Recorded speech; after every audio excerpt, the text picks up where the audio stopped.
49 అంటే సంతానం, 49 అంటే సంతోషం. 39 ఆంధ్రప్రదేశ్ తెలంగాణ. నమస్తే రమ్మగారు. నమస్తే జయ. రమ్మగారు, మనకి అట్ల తద్ది ఉందండి ఈ నెలలోని. మరి అట్ల తద్ది అసలు ఎలా వచ్చింది, దీనికి సంబంధించి ఏదైనా పురాణ ఇతిహాసాలు ఏమైనా ఉన్నాయా రమ్మగారు? పురాణ గాథే చెప్తారు. నోములు కదా, అట్ల తద్ది అనేది నోము. కొన్ని ప్రాంతాల్లో బాగా చేసుకుంటారు విరివిగా, తెలంగాణ ప్రాంతంలో తక్కువే. ఆంధ్ర నుంచి వచ్చి ఇక్కడ సెటిల్ అయిన వాళ్ళు చేసుకుంటారు. ఈ ప్రాంతపు ఆచారంగా లేదు, అది అక్కడ ఆచారం. మరి తమిళనాడులోనూ అక్కడ ఉన్నాయో లేదో తెలీదు. తదియ, అట్ల తదియ అంటే మనకు ఉండ్రాళ్ళ తద్ది కూడా ఒకటి ఉంది కదా. ఉండ్రాళ్ళు చేసుకునే తది వేరు, ఈ తదియ వేరు. తదియ అంటే తృతీయ. ఇది ఎప్పుడు పౌర్ణమి వెళ్ళిన తర్వాత 3వ రోజు. ఏంటంటే అమ్మవారికి గౌరీదేవి అంటే పార్వతీదేవి మహేశ్వరుని భర్తగా పొందగోరి ఏదైనా ఒక నోము వ్రతం చెప్పమని అడిగితే నారద మహర్షి ఉపదేశించాడు అని చెప్తారు ఈ వ్రత కథకి. స్త్రీల వ్రత కథలు చాలా ఉంటాయి, బోల్డ్ అని వ్రతాలు ఉన్నాయి. అవును, ఆ వ్రతాల్లో ఈ అట్ల తద్ది వ్రతం కూడా ఒకటి. ఇవి అంటే ఆ ప్రాంతాల వారీగా, తర్వాత కమ్యూనిటీ పరంగా కూడా కొంచెం కొంచెం తేడాలు ఉంటాయి. ఒక్కో కమ్యూనిటీలో ఒక రకంగా ఉంటుంది. కొన్ని చోట్లేమో 10 సంవత్సరాలు ఈయన వ్రతం చేసుకుని నోము చేసుకుని 11వ సంవత్సరం వాయినం వెళ్ళిచ్చి అంటే ఉద్యాపన చేసుకోవటం. 11 సంవత్సరాలు చేసి ఉద్యాపన చేసుకునే కుటుంబాలు కూడా కొన్ని ఉంటాయి. అలా కాకుండా పెళ్ళైన పిల్లకి ఇప్పుడు మీ ఇళ్లలో లాగా పెళ్ళయిన తర్వాత ఏడాది లోపల అట్ల తద్ది నోము ఉంది తీర్చుకోవాలి, మళ్ళీ మరుసటి సంవత్సరం కూడా తీర్చుకోవచ్చు. 2 సార్లు, అంతే. 2 సార్లు అట్ల తద్ది నోము తీర్చుకోవటం అనే పద్ధతి ఉంటుంది. మామూలుగా అట్ల తద్ది ఉండ్రాళ్ళ తద్ది వీటికి ఏం చేస్తారంటే ముందు రోజు రాత్రి వండిన ఆహారం తింటాం. అవును, ముందు రోజు సాయంకాలమే చక్కగా గోరింటాకు పెట్టుకోవటం, ఇళ్ళు వాకిళ్ళు అన్నీ శుభ్రం చేసుకుని ఆడపిల్లలు గోరింటాకులు పెట్టుకోవటం. ఎక్కువగా కన్యలు తోటి చేయిస్తారు. ముత్తైదువులు అయ్యాక పెళ్ళిళ్ళు అయ్యాక నోవు తీర్చుకోవాలనుకుంటారు. ముత్తైదులు కూడా పాటిస్తారు.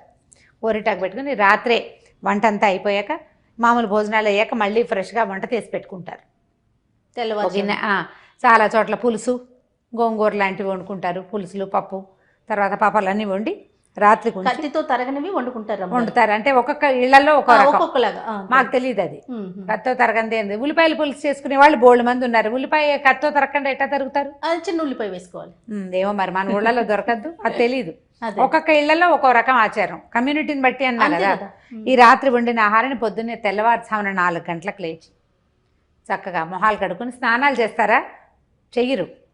మీరు చెప్పండి, నేను చెప్తా. సద్దన్నం అన్నం, ఆ రాత్రి వండిన పదార్థాన్ని అన్నం తినేసేసి చక్కగా తాంబూలం వేసుకుని ఉయ్యాలు ఊగుతారు. బయట ఆడుకోవడానికి ఆడపిల్లలు ఆ వెన్నెట్లో ఆడుకోవడానికి వెళ్తారు. వెళ్ళిన తర్వాత తెల్లవారుజామున భోంచేసారే రోజంతా ఉపవాసం ఉంటారు. రాత్రికి సాయంకాలం చంద్రోదయం అయ్యాక చవితి కాబట్టి, అది కాదు తృతీయ కదా, తదియే కదా, తదియ కాబట్టి మనకేంటంటే చంద్రోదయం అయిపోతుంది. పౌర్ణమి వెళ్ళిన 3వ రోజు కూడా చంద్రుడు గైరుగానే ఉంటాడు. ఆ చంద్రోదయం అయ్యాక గౌరీ పూజ చేసి ఒక చోట అమ్మవారిని గౌరీదేవిని స్థాపన చేసి గౌరీ పూజ చేసి అట్లని అమ్మవారికి నైవేద్యంగా పెట్టి ఆ అట్లని నివేదన ఏమంటారు దాన్ని, వాయనంగా ముత్తైదువుకి వాయనంగా ఇస్తారు. అమ్మవారికి నివేదించడము, తర్వాత వాయనం ఇవ్వటము. ఇట్లా 10 సంవత్సరాల పాటు చేసి 11వ సంవత్సరం వివాహం అయ్యాక, ఇది ఎక్కువ మంది 11 మంది ముత్తైదువులకి 11 చొప్పున ఇన్ని అట్లు పోసి తర్వాత ఒక అమ్మవారికి పెడతారు లక్కజోళ్ళు, తర్వాత ఏమో మంగళసూత్రాలు, నల్ల పూసలు అవన్నీ పెట్టి ఇది చేసేసుకోవడం, అమ్మవారికి చేయటం. ఆ వాయనాన్ని ఒక గౌరీదేవిగా భావించి ఒక వ్యక్తి ఒక ముత్తైదువుకి ఇచ్చి ఆ నోము తీర్చుకుంటారు. ఇది పద్ధతి. దీనికి ఒక కథ కూడా, చిన్న కథ చెప్తారు. ఆ వ్రత కథ చెప్పుకుని అక్షింతలు వేసుకోవాలి, అది నియమం. అట్లు వాయనం సాయంకాలం అట్లు నివేదన చేస్తారా, ఆ అట్లే తింటారు రాత్రికి. మాకు తెలిసి ఎలా చేస్తారు అంటే, మనం ఒక 5గురినో 11 మందినో ముత్తైదులు అనుకుంటాం కదా, వారికి ముందు రోజే మనం కుంకుడికాయలతో సహా అన్ని ఇచ్చేస్తాం. అంటే మనం ఉద్యాపన చేసేటప్పుడు ఈ విధానం అందరికి ఇచ్చేసి ఆ తెల్లవారుజామున మీరు అన్నట్లుగానే భోజనం చేసి స్నానాలు అవి చేసి భోజనాలు పూజ చేసుకొని భోజనాలు చేసేస్తాం. పగలంతా ఉపవాసం ఉండటం. సాయంత్రం ఆ ముత్తైదువుల్ని పిలిచి వాళ్ళతో పాటు ఒక పోతురాజు, ఒక మగ మనిషిని కూడా పెట్టుకుంటాం అనమాట. ఆయన కూడా ఉపవాసం ఉంటారు.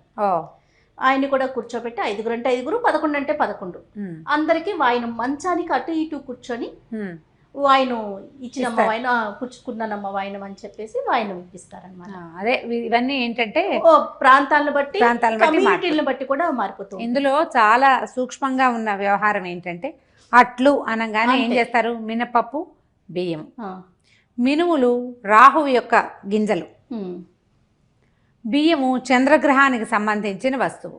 ఈ రెండిటితో చేసిన అట్లు కుజగ్రహానికి అత్యంత ప్రీతట. ఓకే. కుజుడికి ప్రీతి కాబట్టి ఈ కుజగ్రహానికి అనుగ్రహం వచ్చేలాగా ఈ అట్లని అమ్మవారికి ఇవ్వటము, చూపించటము, మనం భోజనం చేయటము, ఎవరికైనా ఇవ్వటము వల్ల ఏమవుతుంది, కుజగ్రహ శాంతి జరిగి కుజదోషపు ఇబ్బందులు ఏమైనా ఉంటే వివాహము సంతానము ఈ రెండిటికి గర్భధారణకి వచ్చే ఇబ్బందులు కుజుడి వల్ల వస్తాయంటారు. అందుకని ఈ ఇవ్వడం వల్ల కుజుడు శాంతిస్తాడని, వివాహం తొందరగా అవుతుందని ఒకటి. వివాహం కాని వాళ్ళకి గర్భధారణలో ఇబ్బందులు ఉంటే కనుక గర్భదోషాలు తొలగిపోతాయని ఈ పని చెప్తారనమాట. ఈ అట్లు వాయనం ఇవ్వటం వల్ల గర్భానికి సంబంధించిన దోషాలు ఏమైనా ఉంటే, ఋతువుల్లో వచ్చే సమస్యలు కూడా, ఋతువులో వచ్చే ప్రాబ్లమ్స్ వల్లే కదా గర్భధారణలో సమస్యలు, ఈ సమస్యల నుంచి తప్పుకోవటం కోసం ఇది చేయాలని చెప్తారు. ఇది సుదీర్ఘకాలం చేసే వ్రతమే. ఇళ్లలో ఉంటే, ఎవరింట్లో ఉంటే వాళ్ళు ఒకవేళ పెళ్లికి ముందు చేసే అలవాటు లేదనుకో, పెళ్ళైన తర్వాత అట్లతో నోవులు ఉన్నాయని ఆ నోవులు ఈ రోజున తీర్చుకోవటం, ఉద్యాపన చేసుకోవటం. దీనికి ఒక చిత్రమైన చిన్న కథ చెప్తారు. ఓసారి ఓ రాజుగారి అమ్మాయి, మంత్రి గారి అమ్మాయి, పురోహితుడి గారి అమ్మాయి, సైన్యాధిపతి అమ్మాయి, నలుగురు అమ్మాయిలు అట్ల తద్ది నోవు నోచుకున్నారు. అట్ల తద్ది నోవు నోస్తే మంచి అందమైన మొగుడు వస్తాడని శాస్త్రం. అందమైన భర్త తప్పించాలంటే అట్ల తద్ది నోవు నోచుకోవాలి అని. అయితే పగలల్లా ఉపవాసం ఉండాలి. సాయంకాలం ఎప్పుడు చేస్తారు, చంద్రోదయం అయ్యాక ఉమాదేవిని, గౌరీదేవిని పూజ చేస్తారు. ఉమాచంద్రోదయ వ్రతం దాని పేరే అది, ఉమా చంద్రోదయము కలిపి. అయితే ఏమైంది, సాయంత్రం 4:30, 5 అయ్యేసరికల్లా వాళ్ళు కొంచెం మబ్బు బట్టి కొంచెం చంద్రోదయం ఆలస్యమైంది. మిగిలిన అమ్మాయిలు బాగానే ఉన్నారు కానీ రాజకుమారి కొంచెం సుకుమారి కాబట్టి ఈవిడ నీరసపడిపోతుందని రాజుగారి అబ్బాయి ఒక అద్దం చూపించి, అద్దంలో తెల్లటి వస్తువు ప్రతిబింబించేలాగా ఉంటే చంద్రోదయం అయింది అమ్మాయి, ఏదైనా నువ్వు తినేయమని తినిపించేసేట చెల్లెలతోటి, చెల్లెల మీద ప్రేమతో. తర్వాత కాలంలో వివాహం అయితే మిగిలిన 3 అమ్మాయిలకి చక్కగా నవయువకులు అందమైన వాళ్ళు పెళ్లి కొడుకులు వస్తే ఈ అమ్మాయికి వృద్ధ పెళ్లి కొడుకు వచ్చాడు. నేను అట్లతో దీని వ్రతం చేశాను అయినా కూడా నాకు ఇట్లా వృద్ధుడైన పతి ఎందుకు లభించాడని అమ్మాయి దుఃఖపడుతుంటే పార్వతీదేవి కల్లో కనపడి చెప్పింది, ఇట్లా మీ అన్నయ్య నీ మీద ప్రేమతోటి నీ వ్రతభంగం చేయించాడమ్మా, తెలిసినా సరే వ్రతభంగం జరిగితే భంగం జరిగినట్టే, కాబట్టి నువ్వు వచ్చే సంవత్సరం ఇట్లా ఆశ్వీజ మాసంలో పౌర్ణమి వెళ్ళాక 4వ రోజున అట్ల తద్ది నోచుకుని ఆ పూట ఆ అక్షింతలు కనుక కథక్షింతలు నీ భర్త మీద వెయ్యి అతను యువకుడుగా మారతాడని చెప్పిందట. అప్పుడు మరుసటి సంవత్సరం ఆవిడ నోచుకుని అక్షింతలు వేస్తే భర్త వృద్ధుడి నుంచి యువకుడుగా మారాడు. అదే మనిషి యంగ్గా మారాడనమాట. ఈ కథను చెప్పుకుని అక్షింతలు వేసుకోవాలని చెప్తారు. అయితే ఈ కథ ఇలా వ్రతల కథల్లో అన్నిట్లలో ఇలాంటివే రకరకాల గాథలు కథలు ఉంటాయి. ఇవి ఎక్కడి నుంచి వచ్చాయి అది మనకు తెలియదు, కానీ ప్రధానమైనది నేను ఇంకొక పాయింట్ ఇందులో నాకు అర్థమవుతుంది. అది ఏంటంటే ఈ ఆశ్వేజ మాసంలో తెల్లవారుఛామున లేవటం, అభోజనంగా ఉండటం, ఈ రెండు చాలా మంచివి ఆరోగ్యానికి చాలా మంచిది. తెల్లవారుజామున లేచి ఆ వెన్నెట్లో లేత వెలుగులో తదేనాడు అసలు అర్ధరాత్రి తర్వాత చంద్రుడు ఎంత బాగుంటాడో ఆ వెన్నెల్లో ఆడడం, ఉయ్యాలుగటం కూడా ఆరోగ్యానికి చాలా మంచిది. అవన్నీ మానసికమైన ఉల్లాసాన్ని కలిగిస్తాయి. చంద్రుడి కాంతిలో అలా ఆడుకోవటం మంచిది. అది స్త్రీల తాలూకు మానసికమైన ప్రశాంతతకి కారణమవుతుంది. తర్వాత ఆ రోజంతా ఉపవాసం ఉండటానికి ఇదొక ప్రక్రియ. పాత పద్ధతులే అయినా కూడా ఇందులో ఆరోగ్యానికి ఉపకరించే పద్ధతులు ఉన్నాయి కదా. చక్కగా అందరు గ్రూప్గా ఒక చోట కలిసి ఉండటం, కలిసిమెలిసి వ్రతం చేసుకోవటము, ఇవన్నీ మంచి పద్ధతులు కదా. వాటన్నిటినీ ప్రోత్సహిస్తారు. తర్వాత దానం చేయటము, వ్రతాలన్నిట్లలో దానాలే ఉంటాయి కదా. ఈ అట్ల తద్దినాడు ఇలాంటి పద్ధతి చేస్తారు. ఒకవేళ ఇప్పుడు మనం ఇవి అట్లు పోసామా, ఇంకో ప్రాంతంలో ఇంకో రకంగా ఏదో ఉంటుంది. ఇవే అట్లు మన బియ్యము మినపప్పు కలిపి రుబ్బుకుంటాం. ఆడపిల్లలు ఆడుకుంటూ ఉంటే తల్లులేమో ఈ పప్పు రుబ్బి అట్లు పోసే ప్రయత్నంలో ఉంటారు. ఇది ఒక ప్రత్యేకమైన పండుగ. దశమి వెళ్ళిపోయాక 3 రోజులు మళ్ళీ 10 రోజుల కంటే ఒక వారం అయ్యేసరికల్లా ఇది వస్తుంది. శుక్రవారం దశమి వెళ్ళింది కదా, మళ్ళీ పై శనివారం నాడు అట్ల తద్ది వచ్చేస్తుంది. ఎప్పుడైనా అంతేగా ఒక రోజు అటు ఇటుగా రావాలి.